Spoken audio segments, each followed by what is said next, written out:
Number of permutation है कितने बेटा n एलिमेंट्स की, और जिसमें हमें टोटल n एलिमेंट्स है, इसमें r हमें अरेंज करने, जिसमें हमने मिसाल दी थी कि हमारे पास ये वर्ड है डॉटर, 8 के 8 अरेंज नहीं करने, अगर 8 अरेंज करने होते ना बेटा मुझे, अगर 8 अरेंज करने होते मिसाल के तौर पे, तो क्या मेरा आंसर होता, टोटल वर्ड्स ऑफ 8 लीटर्स, अगर 8 लीटर्स में अरेंज कर रहा होता तो वैसे तो 8 फैक्टोरियल है मुझे अंदाजा है, लेकिन 8 परमुटेशन 8 होता, और इसका आंसर 8 फैक्टोरियल ही है। सही है बेटा, answer is exactly 8 factorial. You can अब इसे कैलकुलेट कर लेना, इसको मतलब वो मत छोड़ें, इसलिए मैंने लिखा बेटा ऊपर को जो ऊपर वाले का तो ऊपर फैक्टोरियल आता है ना, डिनोमिनेटर में क्या होता है, दोनों 8 और n और r का डिफरेंस उसका फैक्टोरियल, तो डिनोमिनेटर में मैंने लिखा तो भाई यहाँ फैक्टोरियल आएगा, लेकिन फैक्टोरियल किसका आएगा, 8 माइनस 8, और 8 माइनस 8 यानी 0, तो 0 factorial is defined to be 1, ठीक है ना, तो वो 8 फैक्टोरियल ही बन रहा है, तो आप फॉर्मूले से करेंगे वैसे वो तो मसला नहीं।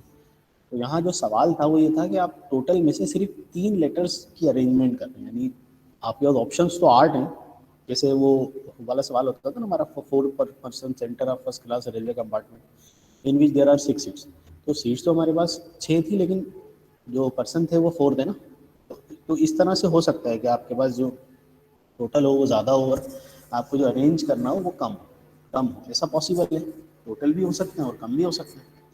तो यहाँ पर अगर ये 8 में से 8 लेटर्स ही अरेंज कर दूँ तो 8 फैक्टोरियल या 8 परमुटेशन 8, और अगर मुझे 3 लेटर की अरेंजमेंट करनी, यानी मुझे 3 वर्ड्स ऐसे हों जिसमें सिर्फ 3 लेटर हों और हो डॉटर के लेटर, यानी इन 8 में से हो, 8 परमुटेशन 3, राइट बेटा, हम कल कर चुके हैं।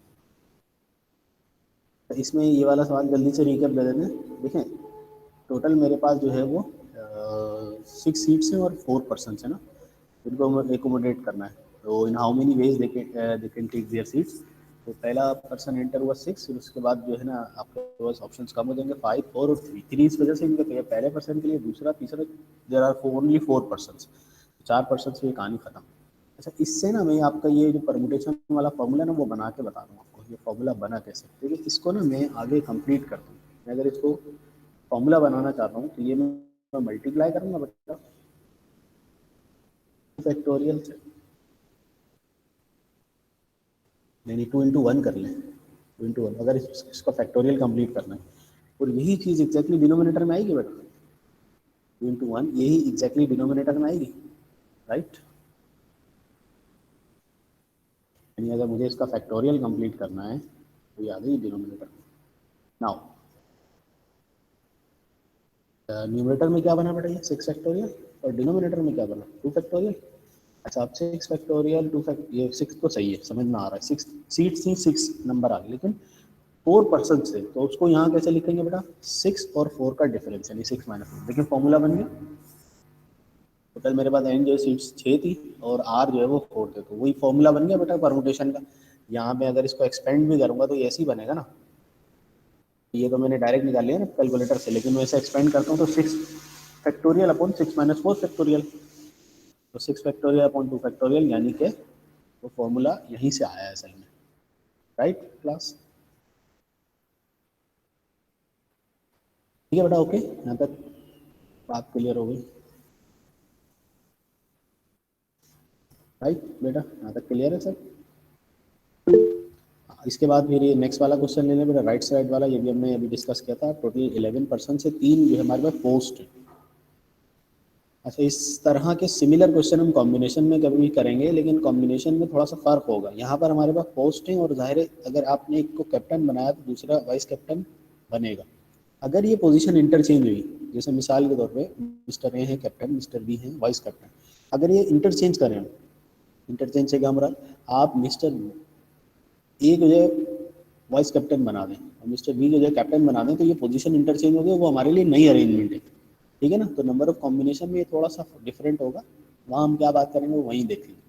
तो ये हो गया 11 परमुटेशन 3 बटा, ये हो गई बात हमारी, इसके अंदर फिर 6 जेंटलमैन और जो है ना उनके लिए गेस्ट के लिए, सॉरी से gentleman in 6 square rooms for guest, तो 6 परमुटेशन 3 सीधा सा सवाल था।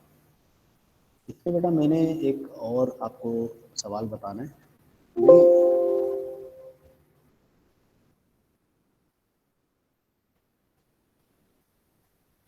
एक और सवाल है, वो मैं वैसे ही बताता हूँ आपको, शायद हमने डिस्कस भी किया हो। ये सवाल देखिएगा बेटा, टोटल डिजिट मेरे पास 4 है बेटा, और digit are not repeated in any way. तो यहाँ पर 4 3 2, बस यही यही बेस होंगे ना 3 डिजिट के नंबर बनाने। और अगर मैं डायरेक्ट परमुटेशन यूज़ करूँ तो 4 परमुटेशन 3, ये मेरा आंसर है। अब कल वाली अगर पीडीएफ आपने देखी थी बेटा, तो इसका पार्ट 2 अगर डिजिट आर नॉट रिपीटेड तो हम कैसे करते थे बेटा?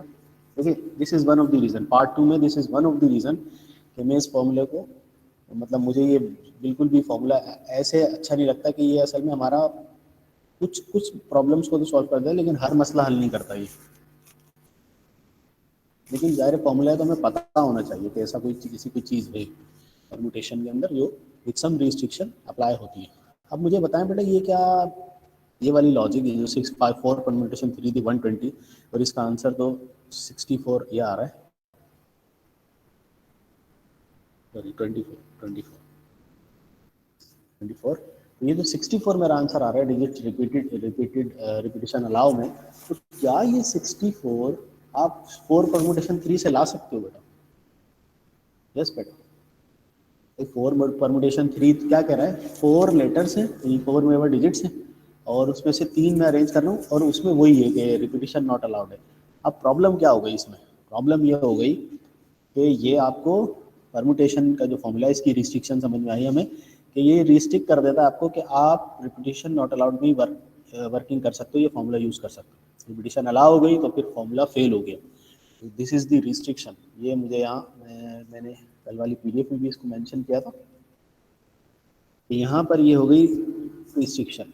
सही है बेटा, तो ये फॉर्मूला यहाँ नहीं लग रहा। तो देखें, सिर्फ एक चीज़ आपने, एक कंडीशन आपने चेंज की है कि डिजिट्स आर में बी रिपीटेड, उस कंडीशन के अंदर ऐसा हुआ कि फॉर्मूला फेल हो गया, फॉर्मूला नहीं लग रहा। और आप करेंगे भी तो आप गलत कर रहे हैं, क्योंकि 4 परमुटेशन 3 का आंसर वो नहीं आ रहा जो आपको लाना है, 64 हमें लाना है भाई। हमें तो वैसे पता है ना इसका आंसर 4 इंटू 4 4, यानी 64 आंसर आएगा, लेकिन उससे तो नहीं आ रहा। 4 परमुटेशन 3 का तो कुछ और आंसर आ रहा है। बेटा ये बात समझ में आई?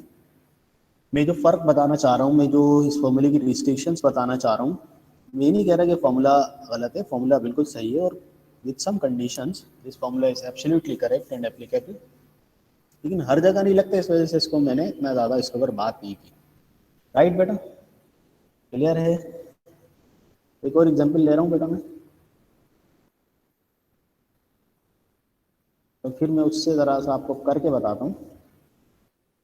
एक एग्जाम्पल देखिएगा ज़रा। आपको याद होगा जीरो जब आ जाता है तो zero can not occupy this place, zero can not occupy this place. 0 6 7 8 9, ये हमारे पास 5 डिजिट्स हैं बेटा। 5 4 3 हमारा आंसर होता, 5 4 3 हमारा आंसर होता अगर जीरो नहीं होता, लेकिन 5 यहाँ नहीं आ सकते, 4 आ सकते हैं जीरो की वजह से। राइट, पूरी लॉजिक याद है ना बेटा? पूरी लॉजिक मुझे रिपीट करने की जरूरत तो नहीं है भाई? बी क्लास, एहतिशाम, एहतिजाज, अरीबा, अब्दुल रसूल, अरवा, अशर, बरीरा, फबेहा, फजर, सवेरिया, कमाल, कामरान, किन्जा, नाज, मीर हसन, मोहम्मद अहमद, मीशा, रूजैन, शोएबुद्दीन, सैयद हुसैन रज़ा एंड जिया मंसूर। ठीक है बेटा, ओके। आज आप, मैं यहाँ परमुटेशन लगाने की कोशिश करता हूँ, आप ज़रा देखिएगा। देखें परमुटेशन इसमें लगे लग किस तरह से सकता है, मतलब कैसे मैं लगा सकता हूँ, देखिएगा ज़रा। मैंने टोटल डिजिट निकाले, यानी जिसमें जीरो को मैंने, I am irrespective of the zero, zero शुरू में आया या कहीं भी आया, कोई टेंशन, आप उसको छोड़ेंगे जीरो कहाँ आ रहा है। ठीक है, टोटल डिजिट निकाले, 3 डिजिट नंबर निकाले, इसमें से टोटल 5 में से, और उसमें से वो हटा दिए जिसमें जीरो आ रहा है। और ये परमुटेशन असल में चूंकि डायरेक्ट काम करता है, तो ये जरा देखिएगा। अगर ये समझ में आता है तो ठीक है, नहीं समझ में आता तो हमारी वो ये वाली लॉजिक तो सीधी सीधी है ही, और वो हमें समझ में आती है उसकी लॉजिक, तो कोई मसला नहीं। देखिए मैंने क्या किया, टोटल 5 में से 3 को अरेंज किया, लेकिन मसला है इन 5 में से जीरो का 3 को अरेंज करने का मतलब जीरो भी अरेंज हो गया, और जीरो जो है शुरू में भी आ गया ना इसमें 5 परमुटेशन 3, टोटल 3 डिजिट के नंबर विद ऑल 5 डिजिट्स, यही यही है ना हमारी कंडीशन। यानी और उसमें ज़ाहिर है 5 में तो एक जीरो भी है, 5 परमुटेशन 3 तो आपकी गलत काउंटिंग होगी। तो मैंने क्या किया बेटा, माइनस, अब जीरो को फिक्स कर दिया शुरू में, वो तमाम 5 डिजिट से वो तमाम नंबर जो जीरो से स्टार्ट हो रहा है, तो जीरो से स्टार्ट होने का मतलब पहले आपने 1 रख दिया शुरू में, यानी 1 को फिक्स कर दिया। तो टोटल बचे 4 नॉन जीरो डिजिट्स, उन 4 में से अब आप 3 को अरेंज नहीं करेंगे, एक तो आप रख चुके हैं, 2 रहेगा आपके पास, 4 परमुटेशन 2, क्योंकि जीरो तो आपने यूनिट प्लेस पे रख दिया ना भाई, जीरो शुरू में आ गया, तो अब आपके पास 4 बचे डिजिट्स, और 4 में से अब 2 अरेंज होंगे। तो देखिए आंसर वही आ रहा है, लेकिन थोड़ा घुमा फिरा के आ रहा है। ठीक है, आंसर वही है बिल्कुल, लेकिन थोड़ा थोड़ा घुमा फिरा कर आ रहा है। राइट बेटा?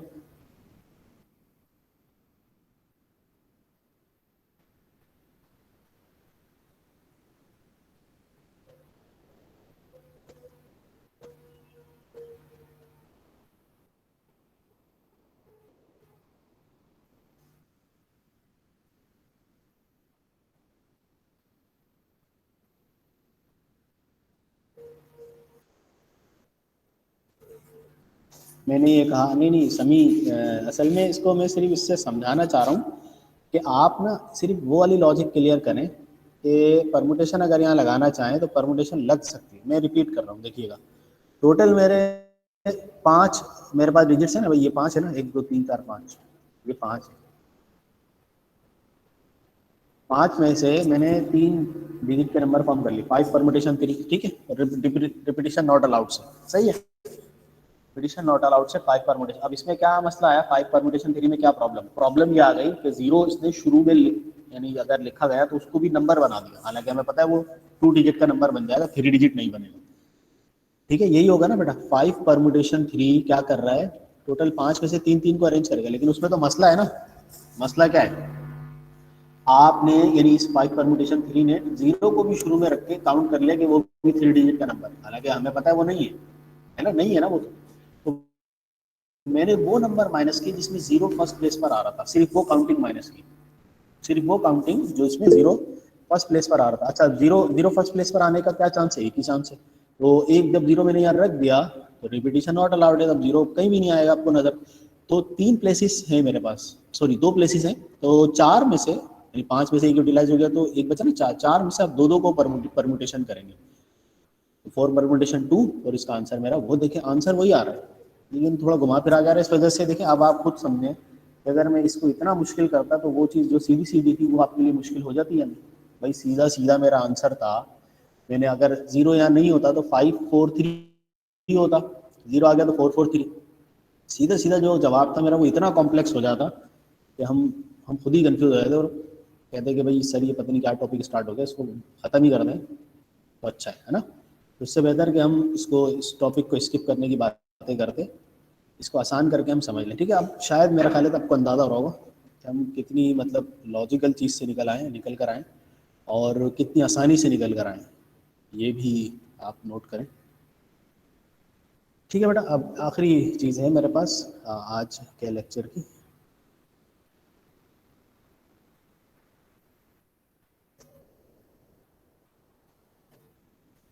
वो है मेरे पास परमुटेशन से रिलेटेड ही है, फिर परमुटेशन खत्म, फिर हम आगे स्टार्ट करेंगे बेटा।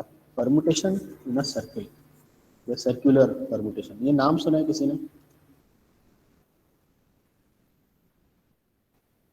सर्कुलर परमुटेशन, अच्छा देखें, ये बिल्कुल वैसे ही है जैसे हम रॉ में अरेंज कर रहे हैं, लेकिन एक फ़र्क है बस इसमें। अगर मैं आपसे ये कहूँ कि 3 या 4 मेरे पास जो है ना चीज़ें हैं और मुझे अरेंज करना है सर्किल में, तो प्रॉब्लम क्या आएगा बेटा, आपको सबसे बड़ा प्रॉब्लम ये फेस करना पड़ेगा कि सर्किल का एंड ही नहीं है सर। जैसे हम रॉ में बात करें ना सर, राइट हैंड है और लेफ्ट हैंड है, सर्किल का तो कोई एंड ही नहीं होता।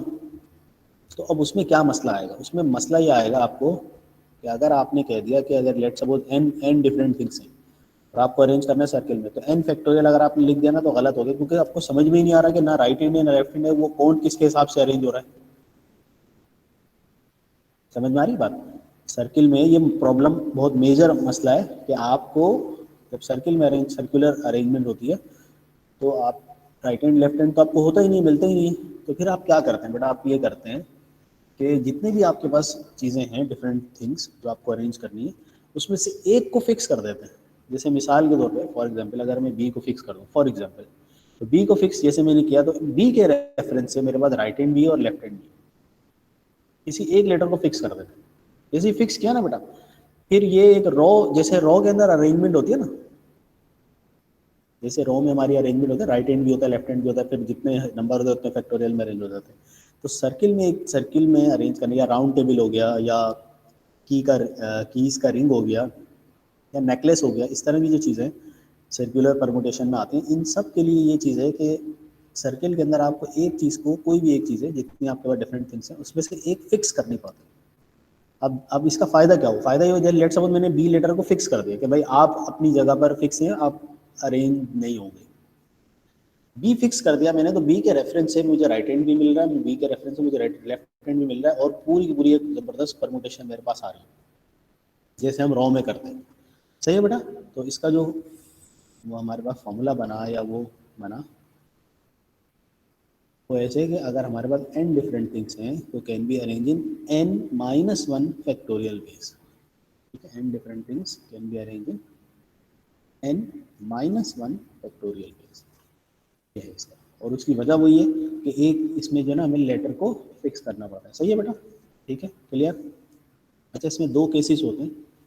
एक तो होता है, पहले हम पहला वाला ही डिस्कस कर लेते हैं, जिसमें क्लॉकवाइज और एंटी क्लॉकवाइज एक ही लिया जाता है। जैसे मिसाल के तौर पे केस वन में क्लॉकवाइज, यानी आप यू रोटेट करें, यू रोटेट करें, आपके डिफरेंट अरेंजमेंट से, जैसे राउंड टेबल हो गया, या सर्किल हो गया, या डाइनिंग टेबल है, इस तरह से जो एग्जांपल्स हैं, ये सारी की सारी क्लॉकवाइज और एंटी क्लॉकवाइज को अलग अलग डिफरेंट कंसीडर करते हैं।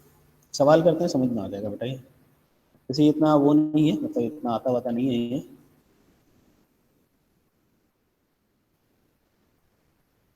पहला सवाल है मेरा, in how many different ways 5 people can be seated in a row. अब रो का तो राइट हैंड भी है, लेफ्ट हैंड भी है ना बेटा, रो में राइट हैंड भी है और लेफ्ट हैंड भी है, तो कितने फैक्टोरियल होंगे बेटा? Simple 5 factorial. रो में तो लेफ्ट हैंड भी है, राइट हैंड भी है ना बेटा, राइट? यस और नो? वो तो सिंपल जितने हैं उतना फैक्टोरियल। मल्टीप्लाई बाय 2 क्यों होगा बेटा? मल्टीप्लाई बाय 2 क्यों हुआ? रो जो हम जैसे अभी प्रीवियसली पढ़ता ना है ना बेटा, डॉटर का वर्ड था, या और वर्ड्स थे हमारे पास, ऑल फ्रॉम का वर्ड था, वो वर्ड्स एक रो ही, रो के सेंस में आता है। उसमें हमारे पास जितने लेटर्स होते हैं उतने फैक्टोरियल में आ जाता है आंसर। दूसरी अब आगे आते हैं बेटा, इसी को मुझे अरेंज करना है बेटा राउंड टेबल पर, या सर्कुलर टेबल पर।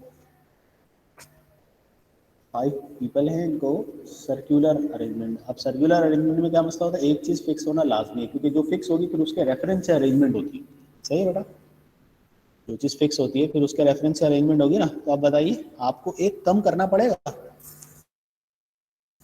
बेशक आपके पास 5 पीपल हैं अरेंज करने के लिए, और आप 5 ही को अरेंज करना चाहते हैं, लेकिन उसमें मसला ये आ गया कि आपको एक फिक्स करना पड़ जाएगा सर्कुलर परमुटेशन की वजह से। तो सर्कुलर परमुटेशन मीन्स क्या होगा बेटा, 5 लेटर्स अरेंज नहीं होंगे, 5-1 होंगे, यानी 5-1 फैक्टोरियल। ठीक है बेटा? सिर्फ सर्कुलर से रिलेटेड ये बात याद रखें कि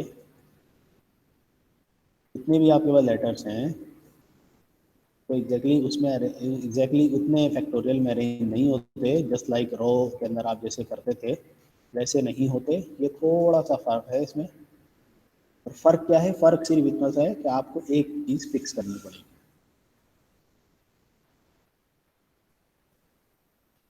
अच्छा, और कुछ सिमिलर सवाल करता हूँ मैं बेटा। इन हाउ मेनी वेज 7 जो है डिफरेंटली कलर बीट्स है बेटा, इनको अरेंज करना है रो में, बेटा कितने फैक्टोरियल? बोले मैं जल्दी जल्दी बोले। रो में अरेंज करना है 7 फैक्टोरियल आंसर, सिंपल।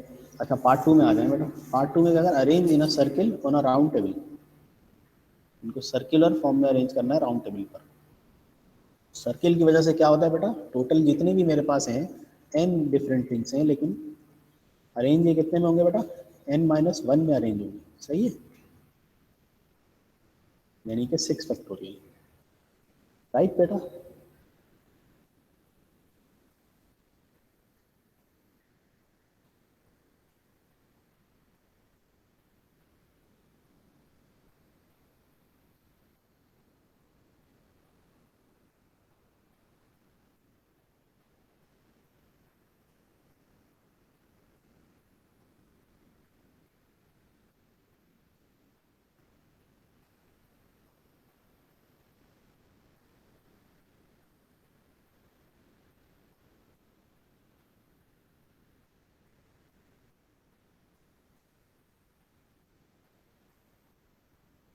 इससे रिलेटेड थोड़े से कॉन्सेप्चुअल था, थोड़े से कॉन्सेप्चुअल। वो कॉन्सेप्चुअल क्या है बेटा? In how many ways 6 men है बेटा, be seated at round table so that 2 particular men are, दो पर्टिकुलर जो है वो क्या हो, नेक्स्ट टू ईच अदर। तो नेक्स्ट टू ईच अदर ये वही ग्रुप टुगेदर वाली बात आ गई बेटा, consecutive next to each other या टुगेदर, वही वाली बात है ना बेटा। हम करते थे n minus R plus one factorial into are factorial, याद है? n minus R plus one factorial into are factorial, याद है बेटा? बस वही लॉजिक हमें यहाँ लगानी है। तो यहाँ टोटल पहले पार्ट वन करते हैं, उसके बाद पार्ट टू पर आएंगे। वो लॉजिक जो वहाँ हम यूज़ करते थे ना, वो मैं यहाँ लिख रहा हूँ, फिर उसके बाद बात करते हैं। सेपरेटेड की अभी मैं बात नहीं कर रहा, पहला पार्ट कर रहे हैं नेक्स्ट वीक का। ये होती थी हमारी बेटा, ये सारी बातें होती थी conjugative out of N in a रो। ये थोड़ा ध्यान में रखिएगा, ये बात हमारी होती थी इन अ रो। ये जब रो के अंदर हम अरेंजमेंट कर रहे होते थे तो ऐसा होता था। ये बेटा रो के अंदर अरेंजमेंट हो रही थी। अब हम सर्कुलर परमुटेशन को देख रहे हैं। तो सर्कुलर परमुटेशन में एक चीज़ बेटा पक्की है, एक चीज़ फिक्स है। और वो चीज़ क्या फिक्स है बेटा, वही बताएगा इसमें ज़रा। तो स्टूडेंट बेटा इसमें से ज़रा गौर करके थोड़ा सा बताएगा बेटा कि सर इसमें एक चीज़ फ़र्क आ गई है सर्कुलर की वजह से। बाकी तो सब सही है, पुराने ही है, लेकिन एक चीज़ थोड़ा फ़र्क हो जाएगा सर्कुलर की वजह से। वो क्या होगा बेटा? Minus one Areeba Fatima, right right is excellent. देखिए ये तो आप नहीं रोक सकते ना भाई, सर्किल के अंदर अरेंज हो रही है तो माइनस वन पक्का है, क्योंकि एक चीज़ फिक्स होनी लाजमी है। और रो में अरेंज हो रही है तो N minus R plus one factorial R. अच्छा मैंने फॉर्मूला रो का ही लिखा हुआ है, इस वजह से मैंने वही रो का लिखा हुआ है कि हमें सिर्फ और सिर्फ लॉजिक देखनी थी, ठीक है। और हमें अंदाजा है कि माइनस वन होगा, तो मैंने माइनस वन को देखिए हाईलाइट भी कर दिया, पूरा वही लिखा है मैंने। या अगर आप इसको सिर्फ N minus R factorial into are factorial लिखना चाहें सर्किल के लिए तो आप लिख दें। मैं ये चाह रहा था असल में स्टूडेंट्स के लिए फॉर्मूलाज बहुत ज़्यादा ना हो, तो मैं रो की ही बात लेकर चल रहा हूँ, लेकिन हमें अंदाजा है कि सर्किल में तो माइनस वन होगा, ठीक है। और अगर कोई अपने तौर पे इसको फॉर्मूले को चेंज करके वैसे लिख दे तो इट्स अप टू यू, आप लिख लें, कोई मसला नहीं है बेटा। ये मेरे पास आंसर आ गया बेटा, क्या 4 फैक्टोरियल इंटू 2 फैक्टोरियल, 48 मेरा आंसर है। अच्छा आज सेपरेटेड, तो सेपरेटेड में क्या करेंगे बेटा बताइएगा। टोटल जो हमारे पास है, टोटल इसमें मैंने 6 को अरेंज करने के लिए कितने वेज होंगे बेटा? 6 माइनस वन यानी 5 फैक्टोरियल होगा। और 5 फैक्टोरियल में से अगर मैं कंजिक्यूटिव हटा देता हूँ, नॉट कंजिक्यूटिव आ जाए, ये सीधी बात है ना भाई। पार्ट टू जो है सेपरेटेड, पार्ट टू में ये बोला था ना भाई सेपरेटेड हो।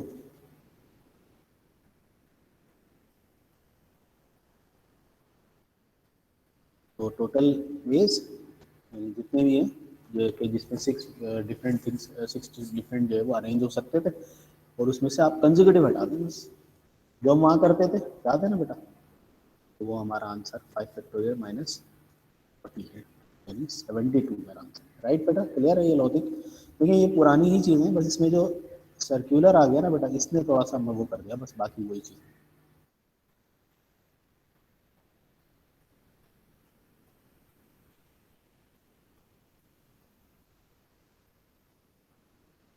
तो ये क्लियर हो गया सबको?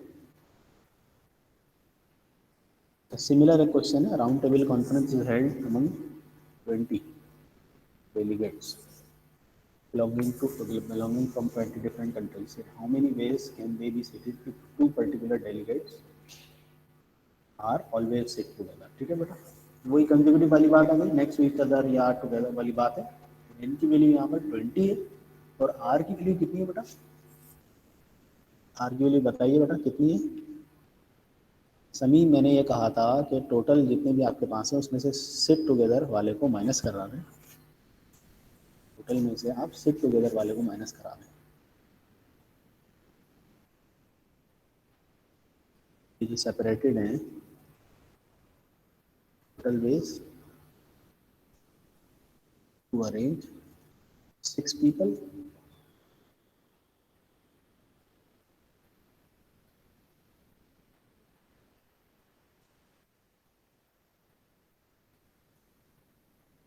ये हो गई, minus the ways in which two men sit together। ठीक है समी, मतलब आपने ये दो बातें करनी कि टोटल 6 मेन को अरेंज करने के लिए कितने वेज हैं बेटा, 6 - 1 यानी 5 फैक्टोरियल वेज है। इसमें से आप वो हटा दें जिसमें वो दोनों एक साथ बैठे, तो सेपरेटेड का आंसर आ गया। सही ना समझ, वो मैंने आपको याद होगा वहाँ भी बताई थी कि जैसे कॉन्सोनेंट्स अकर टुगेदर, वॉवेल्स अकर टुगेदर, वहाँ हम क्या बात करते थे भाई, मैंने कहा था कंज्यूगेटिव तो ऐसे निकल सकता है n-r+1 factorial into are factorial, conjugative तो निकल सकता है, लेकिन नॉट कंज्यूगेटिव डायरेक्ट नहीं निकलता, आपको टोटल में से उसको माइनस कराना पड़ता है। ठीक है बेटा।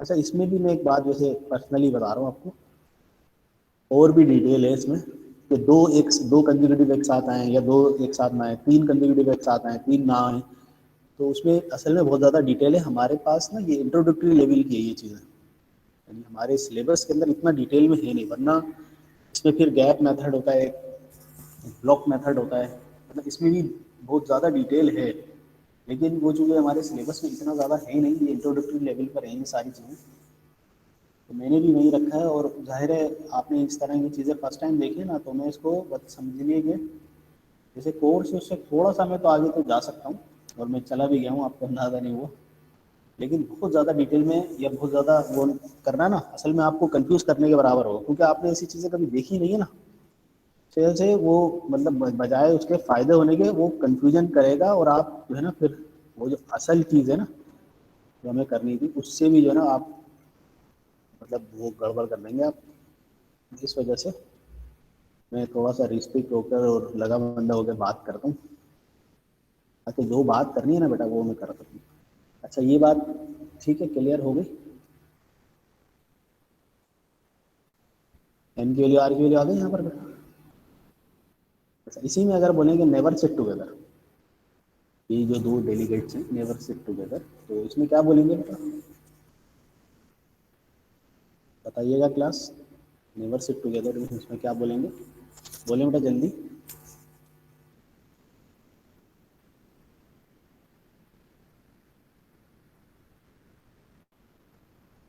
18 फैक्टोरियल 2 फैक्टोरियल तो क्लियर है ना सबको, तो सीधी सी बात। नेवर सिट टुगेदर में क्या आएगा, टोटल आप निकालें 20 फैक्टोरियल में से -1 करके, यानी 19 फैक्टोरियल, वो टोटल अरेंजमेंट्स होगी जिसमें 20 डेलीगेट्स अरेंज होते हैं राउंड टेबल, है ना, और उसमें से माइनस करने बेटा। मैंने ये कहा जब एरिया कि जब हम रो में होते थे ना बेटा, तो फॉर्मूला होता था n-r+1 फैक्टोरियल ना। अब चूंकि यहाँ पर सर्कुलर परमुटेशन है बेटा, सर्कुलर परमुटेशन में जब एरिया बेटा हम ये करते हैं, जितने भी टोटल हमारे पास लेटर्स हैं ना उसमें से एक कम अरेंज होता है, जैसे मैंने अभी यहाँ ऊपर बताया, इसमें आप देखें टोटल हमारे पास n डिफरेंट डिस्टिंक्ट ऑब्जेक्ट है, लेकिन n-1 फैक्टोरियल में अरेंज हुआ, तो सर्किल में ऐसा होता है कि जितने भी आपके पास लेटर हैं उसमें से एक को फिक्स होना पड़ता है। एक को फिक्स क्यों करना पड़ता है, उस राइट हैंड और लेफ्ट हैंड लाने की वजह से, क्योंकि इसमें राइट हैंड भी होता है लेफ्ट हैंड भी होता है। रो में तो होता है, रो में कोई मसला नहीं है, लेकिन आप इसमें आते हैं सर्कुलर परमुटेशन में, तो आपको एक चीज़ फिक्स करनी पड़ती है, और जाहिर है जो चीज़ फिक्स हो गई वो अरेंज नहीं होगी, तो जितने भी लेटर हैं उसमें से एक कम करके अरेंज होता है सर्किल। ठीक है जब दैट्स वाई यहाँ पर माइनस माइनस।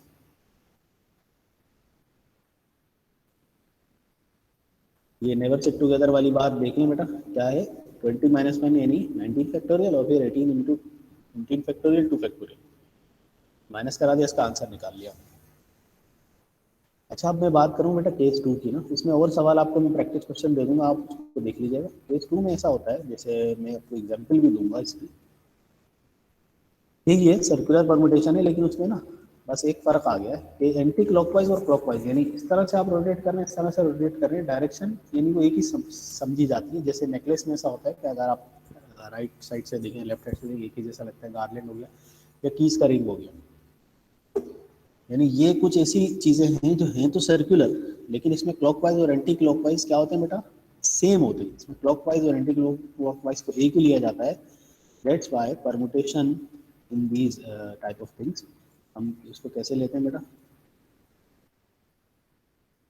भाई क्लॉकवाइज और टोटल एंटी क्लॉकवाइज आपको एक ही जैसा लग रहा है, तो बेटा वो दो हो, मतलब वैसे तो n-1 में वो दो हो रही थी ना, तो आप उसको कम कर करने से मुराद यानी वो जो आपको डबल करके जो दिखा रहा था ना, आप उसको हाफ कर देंगे, क्योंकि क्लॉकवाइज और एंटी क्लॉकवाइज अब एक जैसा नहीं है ना। और इसकी मैं एग्जांपल दे रहा हूँ, ज़्यादातर यही वर्ड्स होते हैं, इसमें कोई अलग से वर्ड आता नहीं है, मैंने तो नहीं देखा आज तक। नेकलेस हो गया, गार्लैंड हो गया, या रिंग हो गया, कीज का रिंग हो गया, इस तरह की चीज़ों में आप मतलब ये कॉमन है। इसमें जो है आप क्लॉकवाइज देख रहे हैं या एंटी क्लॉकवाइज डायरेक्शन में देख रहे हैं, दोनों ही डायरेक्शन में आपको एक जैसा लगता है, यानी सिमिलर लगता है। तो सर्किल होने की वजह से देखिए, नेकलेस आप सपोज कर लें, गार्लैंड या कीज का रिंग, ये है तो सर्कुलर, सर्कुलर होने की वजह से -1 तो होगा, वो तो पक्का है, तो फिक्स है। डिवाइड बाई टू इस वजह से कि भाई क्लॉकवाइज और एंटी क्लॉकवाइज डायरेक्शंस हमारी सेम है, यानी आप यहाँ से लेफ्ट साइड से आप आ रहे हो या राइट साइड से देख रहे हो, तो वो नई परमुटेशन नहीं बन रही। That's why for these type of things हमारे पास क्या होता है बेटा, एक लेटर कम हो जाता है। तो मैं इसके सवाल आपको देता हूँ बेटा, ये सवाल है मेरे पास, in how many ways, in how many ways can 4 keys है बेटा मेरे अरेंज करना है सर्कुलर रिंग। और वही बात जो मैंने कभी कहीं नोट कि रिंग जो होता है बेटा, कीज का रिंग, क्लॉकवाइज और एंटी क्लॉकवाइज इसमें सेम ही कंसीडर किए जाते हैं। तो टोटल परमुटेशन क्या होगी इसमें, n-1 फैक्टोरियल, वो तो सर्किल की वजह से n-1 होगा, डिवाइड बाई 2 भी आएगा, सही है बेटा। तो 4 - 1 यानी 3 फैक्टोरियल 6 और डिवाइड बाई 2, ठीक है बेटा। एक और एग्जाम्पल ले लें इसकी,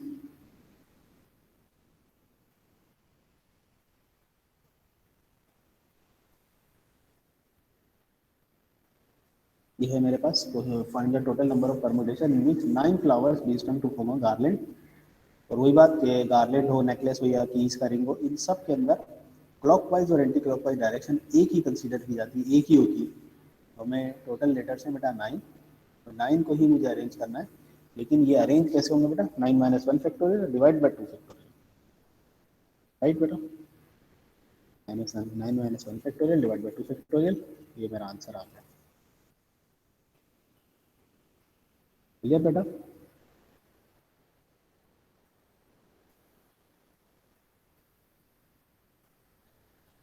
दो चीज़ें होंगी, एक तो सर्कुलर परमुटेशन क्या होती है जिसमें -1 करते हैं, इसमें राउंड टेबल आ गई और वगैरह वगैरह इस तरह की कॉमन वर्ड्स यही है ना, इस वजह से मैं बार बार इसको इसी को यूज़ कर रहा हूँ। और आप भी इसके सवाल देखेंगे तो इसके सवाल असल में बहुत ही कम होते हैं, और ये क्योंकि बहुत ही स्पेसिफिक है, इस वजह से ऐसा होता है कि बस ये कॉमन वर्ड्स यही है इसमें ना, तो इस वजह से ऐसे ही चल रहा होता है इसका,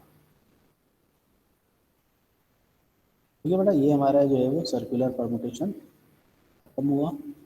अच्छा, मैं इसमें एक और सवाल करवा देता हूँ, ये मैंने अभी जो सवाल किया था ना बेटा, इन हाउ मेनी, ये वाला सवाल अभी जो मैंने सर्कुलर केस 1 के अंदर ही किया था, तो केस 2 का असल मैंने सवाल इसमें लिया नहीं था। In how many different ways can 7 differently coloured beads can be arrange in a row, में अरेंज करेंगे तो 7 फैक्टोरियल, सर्किल में अरेंज करेंगे तो राउंड टेबल होने की राउंड टेबल या सर्किल होने की वजह से 7 - 1 फैक्टोरियल बेटा।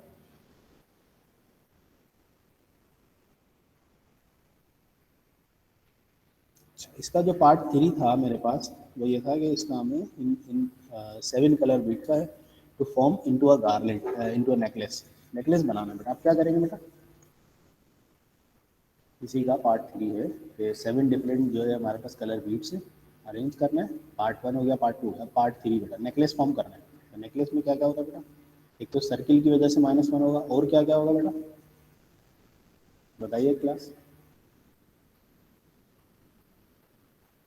7 - 1 करेंगे, डिवाइड बाई 2 फैक्टोरियल भी लाजमी होगा।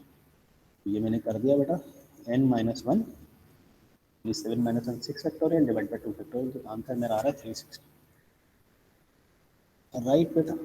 अच्छा, आप मुझे एक चीज़ बता दूं, वैसे तो टाइम हमारा हो गया, नंबर ऑफ परमुटेशंस मुझे स्टार्ट करना था, मैं उसका इंट्रोडक्शन दे दूं अभी या बाद में ही करें। चलिए फिर नेक्स्ट क्लास के अंदर हम जो है इसको बिल्कुल फुल फ्लैश करें, ठीक है बेटा।